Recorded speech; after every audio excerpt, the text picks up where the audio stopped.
اللہ الرحمن الرحیم السلام علیکم ورحمۃ اللہ وبرکاتہ اللہم صلی علی محمد وعلی آل محمد کما صلیت علی ابراہیم وعلی آل ابراہیم انک حمید مجید اللہم بارک علی محمد وعلی آل محمد کما بارکت علی ابراہیم وعلی آل ابراہیم انک حمید مجید۔ دوستو، ایک نئے ایپیسوڈ کے ساتھ سیرت نبوی صلی اللہ علیہ وسلم میں کتاب الرحیق المختوم پڑھ رہے ہیں، جو سیرت نبوی صلی اللہ علیہ وآلہ وسلم پر دنیا بھر میں اول انعام یافتہ کتاب ہے۔ کتاب کے مصنف ہیں مولانا صفی الرحمن مبارک پوری۔ آج اس کا 12واں حصہ پڑھ رہے ہیں۔ ایک التماس ہے آپ سے کہ اس کو سننے کے بعد یا سننے سے پہلے اپنے دوستوں کے ساتھ صدقہ جاریہ کے طور پر ضرور شیئر کریں۔ اللہ تعالیٰ آپ کو اور ہم سب کو نبی علیہ الصلوۃ والسلام کی سیرت طیبہ پر عمل کرنے والا بنائے۔ شروع کرتے ہیں۔ پہلی بیعت عقبہ۔ عقبہ عین قاف با تینوں کو زبر، پہاڑ کی گھاٹی یعنی تنگ پہاڑی گزرگاہ کو کہتے ہیں۔ مکہ سے منی آتے جاتے ہوئے منی کے مغربی کنارے پر ایک تنگ پہاڑی راستے سے گزرنا پڑتا تھا۔ یہی گزرگاہ عقبہ کے نام سے مشہور ہے۔ ذی الحجہ کی 10ویں تاریخ کو جس ایک جمرہ کو کنکری ماری جاتی ہے، وہ اسی گزرگاہ کے سرے پر واقع ہے، اسی لیے اسے جمرہ عقبہ کہتے ہیں۔ اس جمرہ کا دوسرا نام جمرہ کبریٰ بھی ہے۔ باقی دو جمروں سے اس سے مشرق میں تھوڑے فاصلے پر واقع ہے۔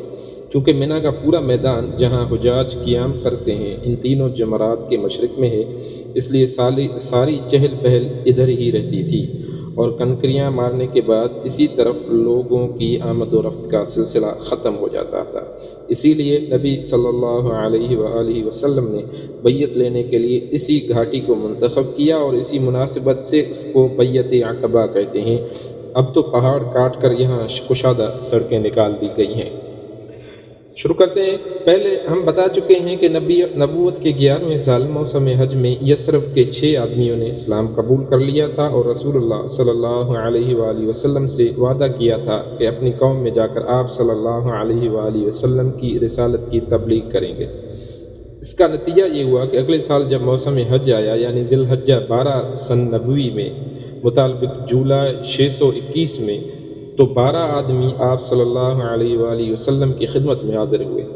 ان میں حضرت جابر بن عبداللہ بن رعاب کو چھوڑ کر باقی 5 وہی تھے جو پچھلے سال بھی آ چکے تھے، اور ان کے علاوہ 7 آدمی نئے تھے جن کے نام یہ ہیں: معاذ بن حارث ابن عفرہ قبیلے بنی نجار یعنی خزرج میں، ذکوان بن عبد القیس بنی زریق قبیلہ، یہ بھی خزرج کا ایک قبیلہ ہے، عبادہ بن صامت بنی غنم قبیلہ، یہ بھی خزرج کا ہے، یزید بن ثعلبہ بنی غنم کے خلیف، یہ بھی خزرج کا ہے، عباس بن عبادہ بن نزلہ، یہ قبیلے بنی سالم میں، یہ خزرج کا ہے، ابو الحیثم بن تہیان، یہ بنی عبد الاشہل اوس قبیلے کے تھے، عویم بن سعد 7واں بنی عمر بن عوف، یہ بھی اوس قبیلے میں سے تھے۔ ان میں صرف اخیر کے 2 آدمی قبیلے اوس سے تھے، باقی سب کے سب قبیلے خزرج سے تھے۔ ان لوگوں نے رسول اللہ صلی اللہ علیہ وسلم سے منی میں عقبہ کے پاس ملاقات کی، اور آپ صلی اللہ علیہ وآلہ وسلم سے چند باتوں پر بیعت کی۔ یہ باتیں وہی تھیں جن پر آئندہ صلح حدیبیہ کے بعد اور فتح مکہ کے وقت عورتوں سے بیعت لی گئی۔ عقبہ کی اس بیعت کی تفصیل صحیح بخاری میں حضرت عبادہ بن صامت رضی اللہ تعالی عنہ سے مروی ہے۔ وہ بیان کرتے ہیں کہ رسول اللہ صلی اللہ علیہ وآلہ وسلم نے فرمایا: آؤ مجھ سے اس بات پر بیعت کرو کہ اللہ کے ساتھ کسی چیز کو شریک نہ کرو گے، چوری نہ کرو گے، زنا نہ کرو گے، اپنے اولاد کو قتل نہ کرو گے، اپنے ہاتھ پاؤں کے درمیان سے گھڑ کر کوئی بہتان نہ لاؤ گے، اور کسی بھلی بات میں میری نافرمانی نہ کرو گے۔ جو شخص یہ ساری باتیں پوری کرے گا اس کا اجر اللہ پر ہے، اور جو شخص ان میں سے کسی چیز کا ارتکاب کر بیٹھے گا پھر اسے دنیا ہی میں اس کی سزا دے دی جائے گی تو یہ اس کے لیے کفارہ ہوگی، اور جو شخص ان میں سے کسی چیز کا ارتکاب کر بیٹھے گا پھر اللہ اس پر پردہ ڈال دے گا تو اس کا معاملہ اللہ کے حوالے ہے، چاہے تو سزا دے گا اور چاہے تو معاف کر دے گا۔ حضرت عبادہ رضی اللہ تعالیٰ عنہ فرماتے ہیں کہ ہم نے اس پر آپ صلی اللہ علیہ وآلہ وسلم سے بیعت کی۔ بیعت پوری ہو گئی اور حج ختم ہو گیا تو نبی صلی اللہ علیہ وسلم نے ان لوگوں کے ہمراہ یثرب میں اپنا پہلا سفیر بھیجا تاکہ وہ مسلمانوں کو اسلامی احکام کی تعلیم دے اور انہیں دین کے در و بستر سکھائے، اور جو لوگ اب تک شرک پر چلے آ رہے ہیں ان میں اسلام کی اشاعت کرے۔ نبی صلی اللہ علیہ وسلم نے اس سفارت کے لیے سابقین اولین میں سے ایک جوان کا انتخاب فرمایا جس کا نام نامی اور اسم غرامی مصعب بن عمیر عبدری رضی اللہ تعالی عنہ ہے۔ حضرت مصعب بن عمیر رضی اللہ تعالی عنہ مدینے پہنچے تو حضرت اسعد بن زرارہ رضی اللہ تعالی عنہ کے گھر نزول فرمائے، پھر دونوں نے مل کر اہل یثرب میں جوش اور خروش سے اسلام کی تبلیغ شروع کر دی۔ حضرت مصعب مقری کے خطاب سے مشہور ہے۔ مقری کے معنی ہے پڑھانے والا، اس وقت معلم اور استاد کو مقری کہتے تھے۔ تبلیغ کے سلسلے میں ان کی کامیابی کا ایک نہایت شاندار واقعہ یہ ہے کہ ایک روز حضرت اسعد بن زرارہ رضی اللہ تعالیٰ عنہ انہیں ہمراہ لے کر بنی عبد الاشہل اور بنی ظفر کے محلے میں تشریف لے گئے اور وہاں بنی ظفر کے ایک باغ کے اندر مرق نامی ایک کنویں پر بیٹھ گئے۔ ان کے پاس چند مسلمان بھی جمع ہو گئے۔ اس وقت تک بنی عبد الاشہل کے دونوں سردار یعنی سعد بن معاذ اور حضرت اسید بن حضیر مسلمان نہیں ہوئے تھے بلکہ شرک پر ہی تھے۔ انہیں جب خبر ہوئی تو حضرت سعد نے حضرت اسید سے کہا ذرا جاؤ اور ان دونوں کو جو ہمارے کمزوروں کو بیوقوف بنانے آئے ہیں ڈانٹ دو اور ہمارے محلے میں آنے سے منع کر دو، چونکہ اسعد بن زرارہ میری خالہ کا لڑکا ہے اس لیے تمہیں بھیج رہا ہوں ورنہ یہ کام میں خود انجام دے دیتا۔ اسید نے اپنا حربہ اٹھایا اور ان دونوں کے پاس پہنچے۔ حضرت اسعد نے انہیں آدھا دیکھ کر حضرت مصعب سے کہا یہ اپنے قوم کا سردار تمہارے پاس آ رہا ہے، اس کے بارے میں اللہ سے سچائی اختیار کرنا۔ حضرت مصعب نے کہا اگر یہ بیٹھا تو اس سے بات کروں گا۔ اسید پہنچے تو ان کے پاس کھڑے ہو کر سخت سست کہنے لگے، بولے تم دونوں ہمارے یہاں کیوں آئے ہو؟ ہمارے کمزوروں کو بیوقوف بناتے ہو؟ یاد رکھو اگر تمہیں اپنی جان کی ضرورت ہے تو ہم سے الگ ہی رہو۔ حضرت مصعب نے کہا کیوں نہ آپ بیٹھ جائیں اور کچھ سنیں، اگر کوئی بات پسند آ جائے تو قبول کر لیں، پسند نہ آئے تو چھوڑ دیں۔ حضرت اسید نے کہا بات تو منصفانہ کہہ رہے ہو، اس کے بعد اپنا حربہ گاڑ کر بیٹھ گئے۔ اب حضرت مصعب نے اسلام کی بات شروع کی اور قرآن کی تلاوت فرمائی۔ ان کا بیان ہے کہ بخدا ہم نے حضرت اسید کے بولنے سے پہلے ہی ان کے چہرے کی چمک دمک سے ان کے اسلام کا پتہ لگا لیا تھا۔ اس کے بعد انہوں نے زبان کھولی تو فرمایا یہ تو بڑا ہی عمدہ اور بہت ہی خوب تر ہے، تم لوگ کس کو اس دین میں داخل کرنا چاہتے ہو تو کیا کرتے ہو؟ انہوں نے کہا آپ غسل کر لیں، کپڑے پاک کر لیں، پھر حق کی شہادت دیں، پھر 2 رکعت نماز پڑھیں۔ انہوں نے اٹھ کر غسل کیا، کپڑے پاک کیے، کلمہ شہادت ادا کیا اور 2 رکعت نماز پڑھی۔ پھر بولے میرے پیچھے ایک اور شخص ہے، اگر وہ تمہارا پیروکار بن جائے تو اس قوم کا کوئی آدمی پیچھے نہ رہے گا اور میں اس کو بھی تمہارے پاس بھیج رہا ہوں۔ اشارہ حضرت سعد بن معاذ کی طرف تھا۔ اس کے بعد حضرت اسید رضی اللہ تعالیٰ عنہ نے اپنا حربہ اٹھایا اور پلٹ کر حضرت سعد کے پاس پہنچے۔ وہ اپنے قوم کے ساتھ محفل میں تشریف فرما تھے۔ حضرت اسید کو دیکھ کر بولے میں بخدا کہہ رہا ہوں یہ شخص تمہارے پاس جو چہرہ لے کر آ رہا ہے یہ وہ چہرہ نہیں ہے جسے یہ لے کر گیا تھا۔ پھر جب حضرت اسید محفل کے پاس کھڑے ہوئے تو حضرت سعد نے ان سے دریافت کیا کہ تم نے کیا کیا؟ انہوں نے کہا میں نے ان دونوں سے بات کی تو واللہ مجھے کوئی حرج نظر نہیں آیا، ویسے میں نے انہیں منع کر دیا ہے اور انہوں نے کہا ہے کہ ہم وہی کریں گے جو آپ چاہتے ہیں، اور مجھے معلوم ہوا ہے کہ بنی حارثہ کے لوگ اسعد بن زرارہ کو قتل کرنے گئے ہیں، اور اس کی وجہ یہ ہے کہ وہ جانتے ہیں کہ اسد آپ کی خالہ کا لڑکا ہے، لہذا وہ چاہتے ہیں کہ آپ کا عہد توڑ دیں۔ یہ سن کر سعد غصے سے بھڑک اٹھے اور اپنا نیزہ لے کر سیدھا ان دونوں کے پاس پہنچے۔ دیکھا تو دونوں اطمینان سے بیٹھے، سمجھ گئے کہ اسید کا منشا یہ تھا کہ آپ بھی ان کی باتیں سنیں، لیکن یہ ان کے پاس پہنچے تو کھڑے ہو کر سخت سست کہنے لگے۔ پھر اسعد بن زرارہ کو مخاطب کر کے بولے خدا کی قسم اے ابو امامہ اگر میرے اور تیرے درمیان قرابت کا معاملہ نہ ہوتا تو تم مجھ سے اس کی امید نہ رکھ سکتے تھے، ہمارے محلے میں آ کر ایسی حرکتیں کرتے ہو جو ہمیں گوارا نہیں۔ ادھر حضرت اسعد نے حضرت مصعب رضی اللہ تعالیٰ عنہ سے پہلے ہی کہہ دیا تھا کہ بخدا تمہارے پاس ایک ایسا سردار آ رہا ہے جس کے پیچھے اس کی پوری قوم ہے، اگر اس نے تمہاری بات مان لی تو پھر ان میں سے کوئی بھی نہ پچھڑے گا۔ اس لیے حضرت مصعب نے حضرت سعد سے کہا کیوں نہ آپ تشریف رکھیں اور سنیں، اگر کوئی پسند آ گئی بات تو قبول کر لیں، اگر پسند نہ آئی تو ہم آپ کی ناپسندیدہ بات کو آپ سے دور ہی رکھیں گے۔ حضرت سعد نے کہا انصاف کی بات کہتے ہو، اس کے بعد اپنا نیزہ گاڑ کر بیٹھ گئے۔ حضرت مصعب نے ان پر اسلام پیش کیا اور قرآن پاک کی تلاوت کی۔ ان کا بیان ہے کہ ہمیں حضرت سعد کے بولنے سے پہلے ہی ان کے چہرے کی چمک سے ان کے اسلام کا پتہ لگ گیا۔ اس کے بعد انہوں نے زبان کھولی اور فرمایا تم لوگ اسلام لاتے ہو تو کیا کرتے ہو؟ انہوں نے کہا آپ غسل کر لیں، کپڑے پاک کر لیں، پھر حق کی شہادت دیں، پھر 2 رکعت نماز پڑھیں۔ حضرت سعد نے ایسا ہی کیا۔ اس کے بعد اپنا نیزہ اٹھایا اور اپنے قوم کی محفل میں تشریف لائے۔ لوگوں نے دیکھتے ہی کہا ہم بخدا کہہ رہے ہیں کہ حضرت سعد جو چہرہ لے کر گئے تھے اس کے بجائے دوسرا ہی چہرہ لے کر پلٹے ہیں۔ پھر جب حضرت سعد اہل مجلس کے پاس آ کر رکے تو بولے اے بنی عبد الاشہل، تم لوگ اپنے اندر میرا معاملہ کیسے جانتے ہو؟ انہوں نے کہا آپ ہمارے سردار ہیں، سب سے اچھی سوجھ بوجھ کے مالک ہیں اور ہمارے سب سے بابرکت پاسبان ہیں۔ انہوں نے کہا اچھا تو سنو، اب تمہارے مردوں اور عورتوں سے میری بات چیت حرام ہے جب تک تم لوگ اللہ اور اس کے رسول صلی اللہ علیہ وسلم پر ایمان نہ لاؤ۔ ان کے اس بات کا یہ اثر ہوا کہ شام ہوتے ہوتے اس قبیلے کا کوئی بھی مرد اور کوئی بھی عورت ایسی نہ بچی جو مسلمان نہ ہو گئی ہو۔ صرف ایک آدمی جس کا نام اسیرم تھا، اس کا اسلام جنگ احد تک مؤخر ہوا۔ پھر احد کے دن اس نے اسلام قبول کیا اور جنگ میں لڑتا ہوا کام آ گیا۔ اس نے ابھی تک اللہ کے لیے ایک سجدہ بھی نہ کیا تھا۔ نبی صلی اللہ علیہ وسلم نے فرمایا کہ اس نے تھوڑا عمل کیا اور زیادہ اجر پایا۔ حضرت مصعب حضرت اسعد بن زرارہ ہی کے گھر مقیم رہ کر اسلام کی تبلیغ کرتے رہے، یہاں تک کہ انصار کا کوئی گھرانہ باقی نہ بچا جس میں چند مرد اور عورتیں مسلمان نہ ہو چکی ہوں۔ صرف بنو امیہ بن زید اور ختمہ اور وائل کے مکانات باقی رہ گئے تھے۔ مشہور شاعر قیس بن اسلط انہی کا آدمی تھا اور یہ لوگ اسی کی بات مانتے تھے۔ اس شاعر نے انہیں جنگ خندق یعنی سن 5 ہجری تک اسلام سے روکے رکھا۔ بہرحال اگلے موسم حج یعنی 13ویں سال نبوت کا موسم حج آنے سے پہلے حضرت مصعب بن عمیر رضی اللہ تعالیٰ عنہ کامیابی کی بشارتیں لے کر رسول اللہ صلی اللہ علیہ وسلم کی خدمت میں مکہ تشریف لائے اور آپ صلی اللہ علیہ وآلہ وسلم کو قبائل یثرب کے حالات، ان کی جنگی اور دفاعی صلاحیتوں اور خیر کی لیاقتوں کی تفصیل سنائی۔ دوسری بیعت عقبہ۔ نبوت کے 13ویں سال موسم حج جون 622 میں یثرب کے 70 سے زیادہ مسلمان فریض حج کی ادائیگی کے لیے مکہ تشریف لائے۔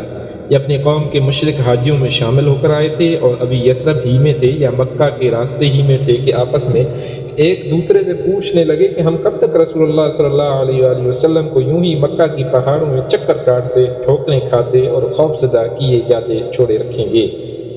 پھر جب یہ مسلمان مکہ پہنچ گئے تو در پردہ نبی صلی اللہ علیہ وسلم کے ساتھ سلسلہ اور رابطہ شروع کیا اور آخرکار اس بات پر اتفاق ہو گیا کہ دونوں فریق ایام تشریق یعنی ماہ ذی الحج کی 11، 12، 13 تاریخوں کو ایام تشریق کہتے ہیں۔ دونوں فریق ایام تشریق کے درمیانی دن یعنی 12 ذی الحجہ کو منی میں جمرہ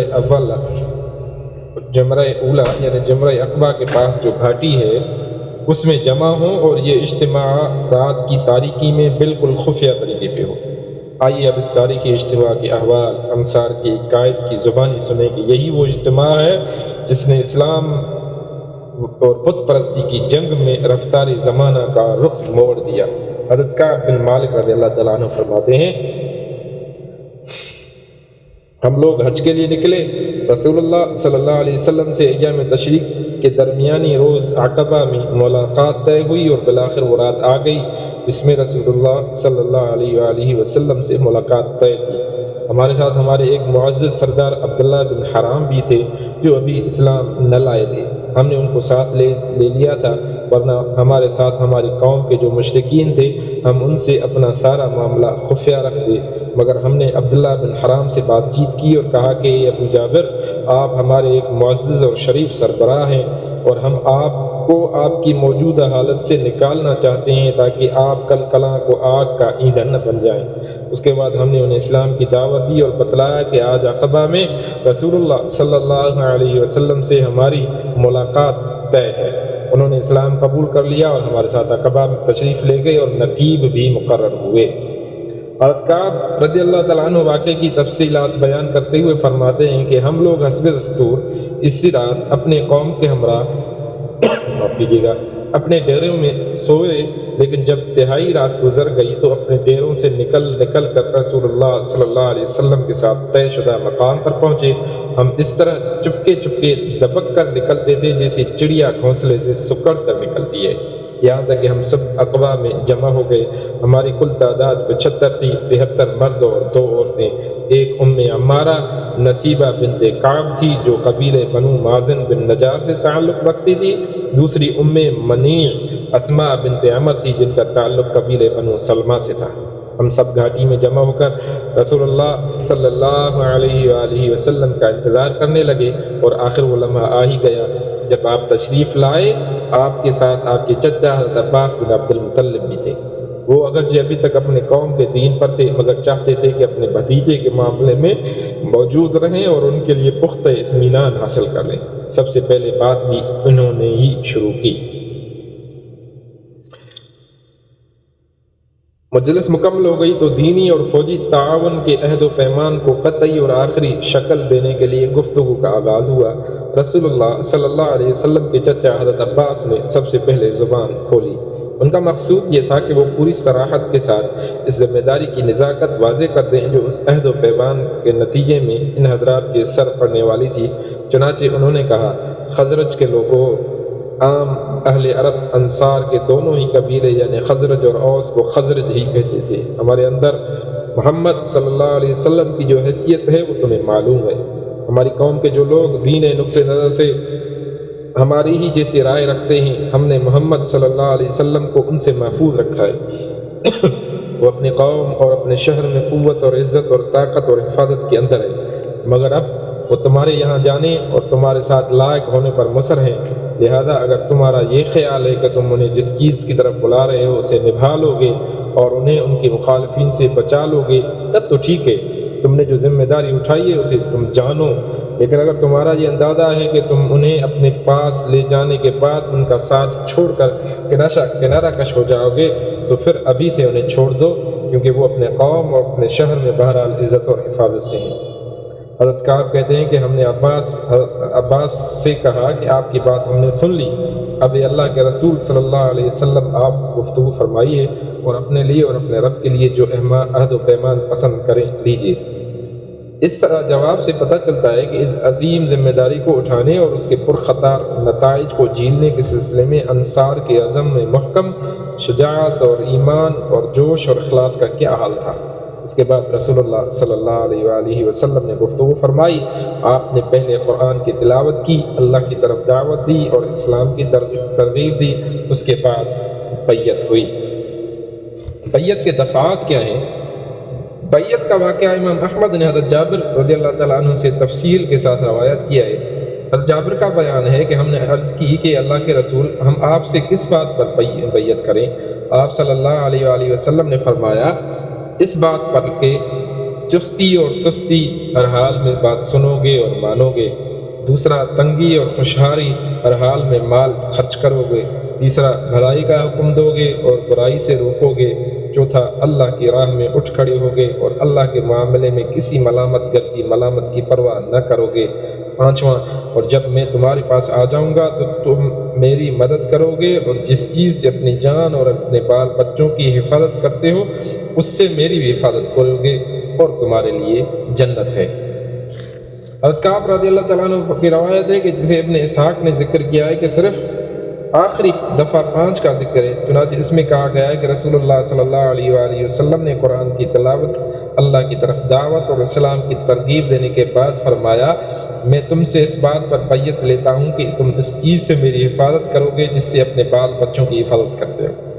اس پر حضرت برا بن معرور نے آپ صلی اللہ علیہ وسلم کا ہاتھ پکڑا اور کہا، ہاں، اس ذات کی قسم جس نے آپ کو نبی برحق بنا کر بھیجا ہے، ہم یقیناً اس چیز سے آپ صلی اللہ علیہ وسلم کی حفاظت کریں گے جس سے اپنے بال بچوں کی حفاظت کرتے ہیں۔ لہذا اللہ کے رسول صلی اللہ علیہ وآلہ وسلم آپ ہم سے بیعت لیجیے، ہم خدا کی قسم جنگ کے بیٹے ہیں اور ہتھیار ہمارا کھلونا ہے، ہماری یہی ریت باپ دادا سے چلی آ رہی ہے۔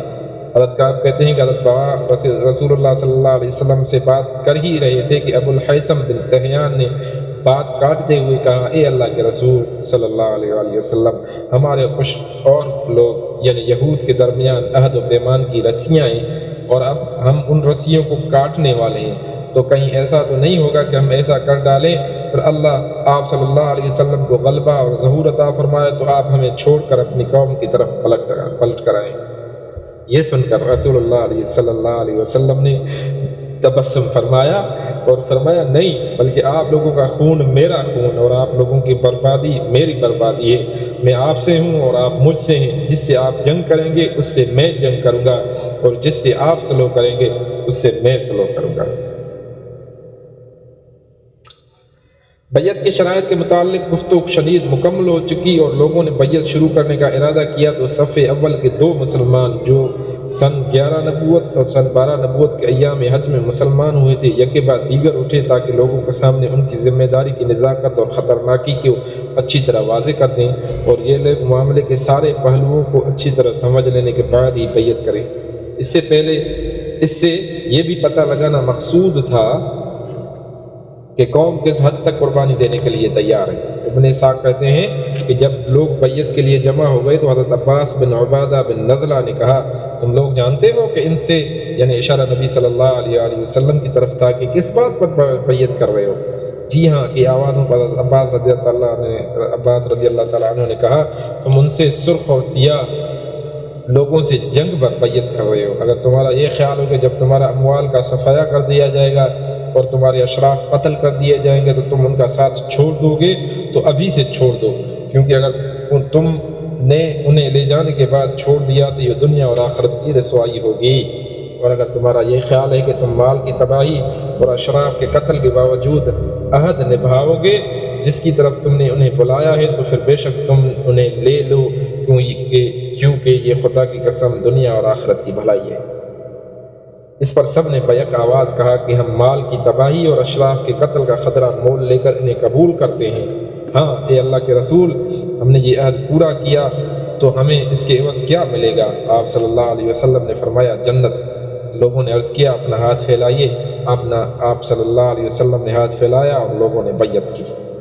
حضرت جابر رضی اللہ تعالیٰ عنہ کا بیان ہے کہ اس وقت ہم بیعت کرنے سے اٹھے تو حضرت اسعد بن زرارہ نے ان 70 آدمیوں میں سب سے کم عمر تھے، آپ کا ہاتھ پکڑ لیا اور بولے، اہل یثرب ذرا ٹھہر جاؤ، ہم آپ کی خدمت میں اونٹوں کے کلیجے مار کر یعنی لمبا چوڑا سفر کر کے اس یقین کے ساتھ حاضر ہوئے ہیں کہ آپ صلی اللہ علیہ وسلم اللہ کے رسول ہیں۔ آج آپ صلی اللہ علیہ وسلم کو یہاں سے لے جانے کے معنی ہے ساری عرب سے دشمنی، تمہارے چیدہ سرداروں کا قتل اور تلواروں کی مار، لہذا اگر یہ سب کچھ برداشت کر سکتے ہو تب تو انہیں لے چلو اور تمہارا اجر اللہ کا ہے، اور اگر تمہیں اپنی جان عزیز ہے تو انہیں ابھی سے چھوڑ دو، یہ اللہ کے نزدیک زیادہ قابل قبول عذر ہوگا۔ بہرحال بیعت کی دفعات پہلے ہی طے ہو چکی تھیں، ایک بار نزاکت کی وضاحت بھی ہو چکی تھی، اب یہ تاکید مزید ہوئی تو لوگوں نے بیک آواز کہا کہ اسعد بن زرارہ اپنا ہاتھ ہٹاؤ، خدا کی قسم ہم اس بیعت کو نہ چھوڑ سکتے ہیں اور نہ توڑ سکتے ہیں۔ اس جواب سے حضرت اسعد کو اچھی طرح معلوم ہو گیا کہ قوم کس حد تک اس راہ میں جان دینے کے لیے تیار ہے۔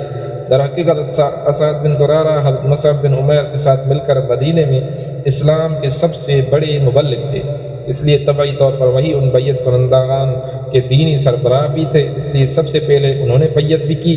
چنانچہ ابن اسحاق کی روایت ہے کہ بنو النجار کہتے ہیں کہ ابو امامہ اسد بن زرارہ سب سے پہلے آدمی تھے جنہوں نے آپ صلی اللہ علیہ وسلم سے ہاتھ ملایا، اس کے بعد بیعت عامہ ہوئی۔ حضرت جابر رضی اللہ تعالیٰ عنہ کا بیان ہے کہ ہم لوگ ایک ایک آدمی کر کے اٹھے اور آپ صلی اللہ علیہ وسلم نے ہم سے بیعت لی اور اس کے عوض جنت کی بشارت لی۔ باقی رہی 2 عورتیں جو اس موقع پر حاضر تھیں تو ان کی بیعت صرف زبانی ہوئی، رسول اللہ صلی اللہ علیہ وسلم نے کبھی کسی اجنبی عورت سے مصافحہ نہیں فرمایا تھا۔ بیعت مکمل ہو چکی تو رسول اللہ صلی اللہ علیہ وسلم نے یہ تجویز رکھی کہ 12 سربراہ منتخب کر لیے جائیں جو اپنی قوم کے نقیب ہوں اور اس بیعت کی دفعات پر عمل درآمد کے لیے اپنی قوم کی طرف سے وہی ذمہ داری اور مکلف ہوں۔ وہی ذمہ دار اور مکلف ہوں۔ آپ کا ارشاد تھا کہ آپ لوگ اپنے اندر سے 12 نقیب پیش کیجیے تاکہ وہی لوگ اپنے اپنے قوم کے معاملات کے ذمہ دار ہوں۔ آپ صلی اللہ علیہ وسلم کے اس ارشاد پر فوراً ہی نقیبوں کا انتخاب عمل میں آیا، تو خزرج سے منتخب کیے گئے اور 9 خزرج سے منتخب کیے گئے اور 3 اوس سے۔ نام یہ خزرج کے جو نقبا تھے وہ ایک اسعد بن زرارہ بن عدس، دوسرا سعد بن ربیع بن عمر، تیسرا عبداللہ بن رواحہ بن ثعلبہ، چوتھا رافع بن مالک بن عجلان، پانچواں براء بن معرور بن سخر، چھٹا عبداللہ بن عمر بن حرام، ساتواں عبادہ بن صامت بن قیس، آٹھواں سعد بن عبادہ بن ولیم، اور نواں منذر بن عمر بن خنیس۔ اوس کے جو نقبا تھے 3، ان میں اسید بن حزیر بن سماک، دوسرا سعد بن خیثمہ بن حارث، اور تیسرا رفاع بن عبد المنذر بن زبیر۔ جب ان نقبا کا انتخاب ہو چکا تو ان سے سردار اور ذمہ دار ہونے کی حیثیت سے رسول اللہ صلی اللہ علیہ وسلم نے ایک اور عہد لیا۔ آپ صلی اللہ علیہ وسلم نے فرمایا، آپ لوگ اپنے قوم کے جملہ معاملات کے کفیل ہیں، جیسے حواری حضرت عیسیٰ علیہ السلام کی جانب سے کفیل ہوتے تھے، اور میں اپنے قوم یعنی مسلمانوں کا کفیل ہوں۔ ان سب نے کہا جی ہاں۔ معاہدہ مکمل ہو چکا تھا اور اب لوگ بکھرنے ہی والے تھے کہ ایک شیطان کو اس کا پتہ چل لگ گیا، کیونکہ یہ انکشاف بالکل آخری لمحات میں ہوا تھا اور اتنا موقع نہ تھا کہ یہ خبر چپکے سے قریش کو پہنچا دی جائے اور وہ اچانک اجتماع کے شرکاء پر ٹوٹ پڑیں اور انہیں گھاٹی ہی میں جا لیں۔ اس لیے اس شیطان نے جھٹ ایک اونچی جگہ کھڑے ہو کر نہایت بلند آواز سے، جو شاید ہی کبھی سنی گئی ہو، یہ پکار لگائی، خیمے والو، محمد صلی اللہ علیہ وآلہ وسلم کو دیکھو، اس وقت بددین اس کے ساتھ ہیں اور تم سے لڑنے کے لیے جمع ہوئے ہیں۔ رسول اللہ صلی اللہ علیہ وسلم نے فرمایا، اس گھاٹی کا شیطان ہے۔ اللہ کے دشمن سن، اب میں تیرے لیے جلد ہی فارغ ہو رہا ہوں۔ اس کے بعد آپ صلی اللہ علیہ وسلم نے لوگوں سے فرمایا وہ اپنے ڈیروں پر چلے جائیں۔ قریش اس شیطان کی آواز سن کر حضرت عباس بن عبادہ بن نزلہ نے فرمایا، اس ذات کی قسم جس نے آپ صلی اللہ علیہ وسلم کو حق کے ساتھ مبعوث فرمایا، آپ چاہیں تو ہم کل اہل منہ پر اپنی تلواروں کے ساتھ ٹوٹ پڑیں۔ آپ صلی اللہ علیہ وسلم نے فرمایا، ہمیں اس کا حکم نہیں دیا گیا ہے، بس آپ لوگ اپنے ڈیروں میں چلے جائیں۔ اس کے بعد لوگ واپس جا کر سو گئے یہاں تک کہ صبح ہو گئی۔ یہ خبر قریش کے کانوں تک پہنچی تو غم اور علم کی شدت سے ان کے اندر کوہرام مچ گیا، کیونکہ اس جیسی بیعت کے جو نتائج ان کی جان اور مال پر مرتب ہو سکتے تھے اس کا انہیں اچھی طرح اندازہ تھا۔ چنانچہ صبح ہوتے ہی ان کے رؤساء اور اکابر مجرمین کے ایک بھاری بھرکم وفد نے اس معاہدے کے خلاف سخت احتجاج کے لیے اہل یثرب کے خیموں کا رخ کیا اور یوں عرض پرداز ہوئے، خزرج کے لوگوں، ہمیں معلوم ہوا ہے کہ آپ لوگ ہمارے اس صاحب کو ہمارے درمیان سے نکال لے جانے کے لیے آئے ہیں اور ہم سے جنگ کرنے کے لیے اس کے ہاتھ پر بیعت کر رہے ہیں، حالانکہ کوئی عرب قبیلہ ایسا نہیں جس سے جنگ کرنا ہمارے لیے اتنا زیادہ ناگوار ہو جتنا آپ حضرات سے ہے۔ لیکن چونکہ مشرکین خزرج اس بیعت کے بارے میں سرے سے کچھ جانتے ہی نہ تھے، کیونکہ یہ مکمل رازداری کے ساتھ رات کی تاریکی میں زیر عمل آئی تھی، اس لیے ان مشرکین نے اللہ کی قسمیں کھا کر یقین دلایا کہ ایسا کچھ ہوا ہی نہیں ہے، ہم اس طرح کی کوئی بات سرے سے جانتے ہی نہیں۔ بالآخر یہ وفد عبداللہ بن ابی بن سلول کے پاس پہنچا، وہ بھی کہنے لگا یہ باطل ہے، ایسا نہیں ہوا ہے، یہ تو ہو ہی نہیں سکتا کہ میری قوم مجھے چھوڑ کر اس طرح کا کام کر ڈالے، اگر میں یثرب میں ہوتا تو مجھ سے بھی مشورہ کیے بغیر میری قوم ایسا نہ کرتی۔ باقی رہے مسلمان تو انہوں نے کنکھیوں سے ایک دوسرے کو دیکھا اور چپ سادھ لی، ان میں سے کسی نے ہاں یا نہیں کی زبان ہی نہیں کھولی۔ آخر رؤساء قریش کا رجحان یہ رہا کہ مشرکین کی بات سچ ہے، اس لیے وہ نامراد واپس چلے گئے۔ رؤساء مکہ تقریباً اس یقین کے ساتھ پلٹے تھے کہ یہ خبر غلط ہے، لیکن اس کی کرید میں وہ برابر لگے رہے۔ بالآخر انہیں یقینی طور پر معلوم ہو گیا کہ خبر صحیح ہے اور بیعت ہو چکی ہے، لیکن یہ پتہ اس وقت کل چلا جب حجاج اپنے اپنے وطن روانہ ہو چکے تھے، اس لیے ان کے سواروں نے تیز رفتاری سے اہل یثرب کا پیچھا کیا، لیکن موقع نکل چکا تھا۔ البتہ انہوں نے سعد بن عبادہ اور منذر بن عمر کو دیکھ لیا اور انہیں جا کھدیڑا، لیکن منذر زیادہ تیز رفتار ثابت ہوئے اور نکل بھاگے۔ البتہ سعد بن عبادہ پکڑے گئے اور ان کا ہاتھ گردن کے پیچھے ان کے کجاوے کی رسی کے ساتھ باندھ دیا گیا، پھر انہیں مارتے پیٹتے اور بال نوچتے ہوئے مکہ لے جایا گیا۔ لیکن وہاں مطعم بن عدی اور